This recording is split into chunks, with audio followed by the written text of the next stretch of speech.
And as men, we have to realize that we have emotions. You know, I heard a preacher say, men are egotistical and women are emotional. Like we don't have emotions. I know men who are in prison right now because they could not identify and manage their emotions. Now, our ego is triggered by what? Our emotions. So when someone disrespects a man, I remember when I was a child, I was newly married, and I had a blended family, and my daughter was disrespecting me, and she would always disrespect me when her mother wasn't around. And it would do something to me to the point that it triggered me, and I would be angry, and I would express it, and I would do something that would negate the behavior that she did. It got to the point that I was in a 9-year separation because I did not understand my emotions.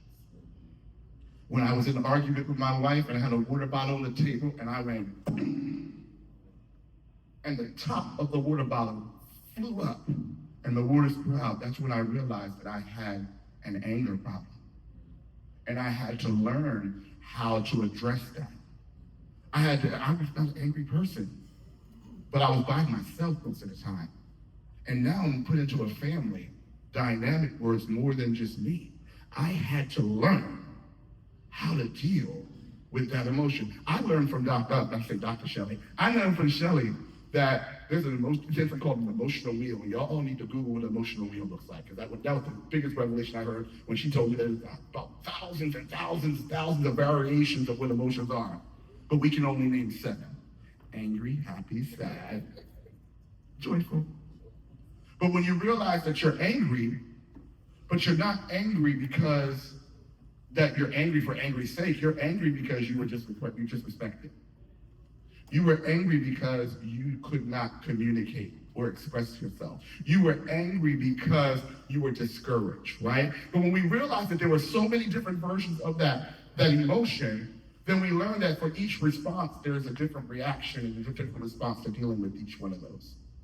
So you have to realize that you have emotions. Say, I have emotions. I have emotions. And part of your therapy is being able to learn how to manage your emotion. That doesn't come naturally. It's not something that evolves. As soon as you are triggered in those areas of your emotions that you do not know how to express, you need a therapist. You need an in-between person to come and help translate the things that you're feeling right now. And that's okay.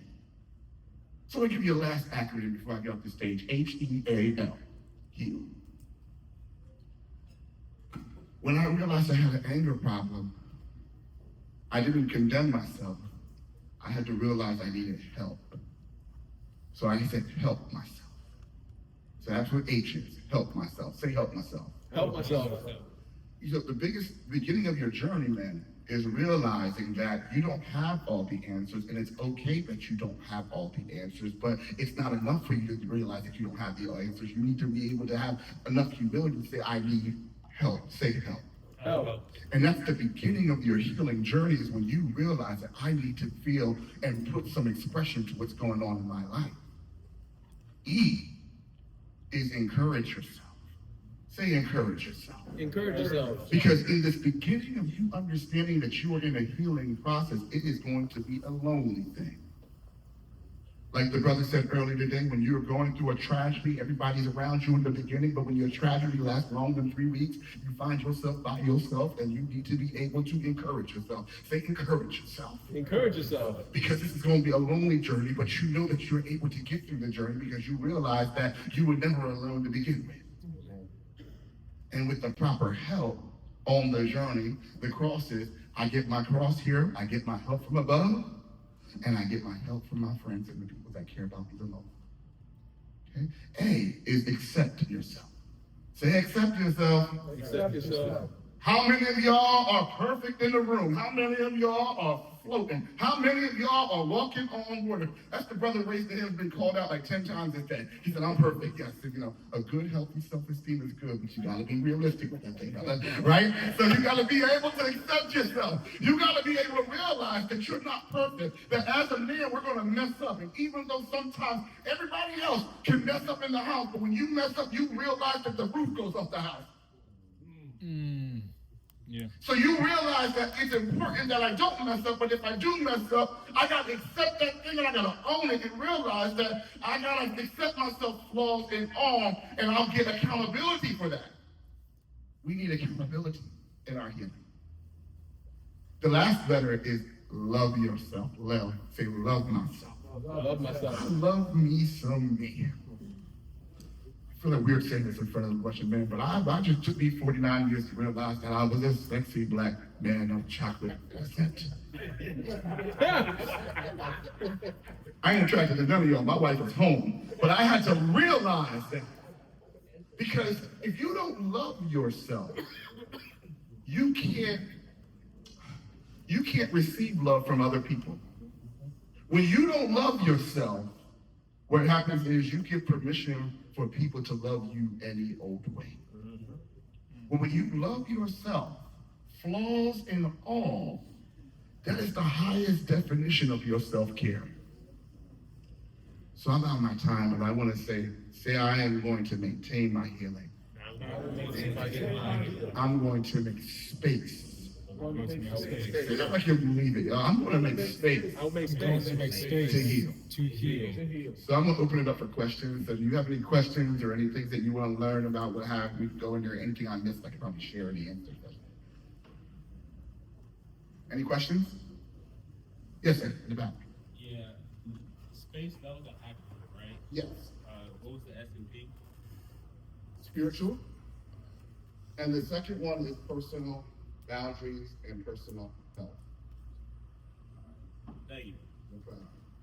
Anyone else? Yes, sir. What book would you recommend on the topic? There's a book that I like. It's called His Needs and Her Needs. And one of the things that I took away from that book, if I remember correctly, was it's something called the love bank, right? And you need to have a love bank, not just for your partner, but you need to understand your love bank for yourself. The other thing that you also need to know is the 5 love languages. Because in order for you to love yourself, you have to understand what your love language is. And a lot of times what we do in relationships is we talk to our partner in our love language and we don't understand what their love language is. We're like, baby, you don't touch me. Baby, you don't affirm me. And what we really saying is my love language is affirming. But you're all touchy-feely to her. But her love language might be security. But if you don't know the love language, one, you need to be able to know your love language so that you can love and love unconditionally. That's the other thing. We have to learn how to love unconditionally. Because our wife is not perfect and neither are you. And when you give each other grace, right?